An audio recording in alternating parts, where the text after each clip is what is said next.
How are you thinking about things today? Things can change so quickly, and that's why I want to have you back every week. I think what's happening, if you take a look on the credit side, which is where we're really focused right now, the biggest issue that you're having out there is really companies that were levered and that need capital. So if you had debt coming due and you're a mid-market company, you've got a lot of issues. And that's what we're seeing. So, everybody's talking about high-quality names. That's great on the equity side. On the debt side, the high-quality names have gone back. But really what we're focused on is companies that were levered, don't have credit lines. On the mid-market side, massive opportunities there throughout the world. So at least for us, we're seeing quite a bit to do. When you say, companies who can't get financing, are you actually doing that in some respects? Yeah, we just did a deal where we just approved it about, I think it was a couple days ago, where I would tell you 2 or 3 weeks ago we were doing something at 15%, and today we're doing that same deal at 20%. We just renegotiated, and I would tell you all the companies really don't have much choice because if they've got access to capital, they'll get it, and if they don't, everybody's doing rescue financing, and they're coming to firms like ours, and I think we're able to charge quite a bit for that today. So the terms are just more favorable for you because the demand has been increasing. This notion of what we've been seeing in the credit markets is so important as it relates to all of our viewers, whether you're an equity person or a credit person. And Joe had mentioned at the outset of the show that you had seen, the credit markets acting certainly better than they were a couple of weeks ago. How would you assess it today? What grade would you give to how the credit markets are operating? And then give us some insights as to what exactly you're looking for and what you think could be issues going forward. I think Joe's right. It's gotten better. And really what it does is it starts top down, high quality, and just keeps working its way down. So I think today there isn't as much fear in the system, but the cost of capital is still high.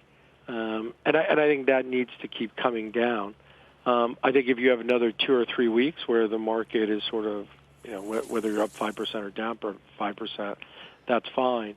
But I think then, as long as people can borrow money and companies can borrow money, then I think things will be better.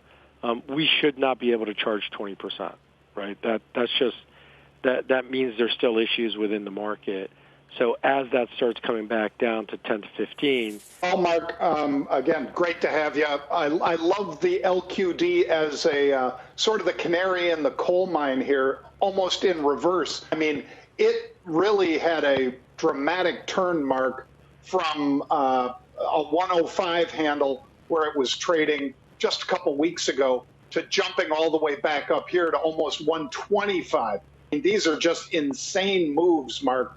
And we saw people that were accurate as far as buying puts as it was breaking down from 130 a month ago. And now those same sorts of people are aggressively selling puts in the LQD to capture a lot of that extra alpha, if you will, from exactly this. I guess my question to Marc Scott would be, does he see something similar perhaps happening or some sort of trigger for the HYG, the high yield, that might also make a comeback, because it seems to have found a bit of a bottom here as well, and that's some of the riskiest paper out there as far as the ETFs for these two bond funds.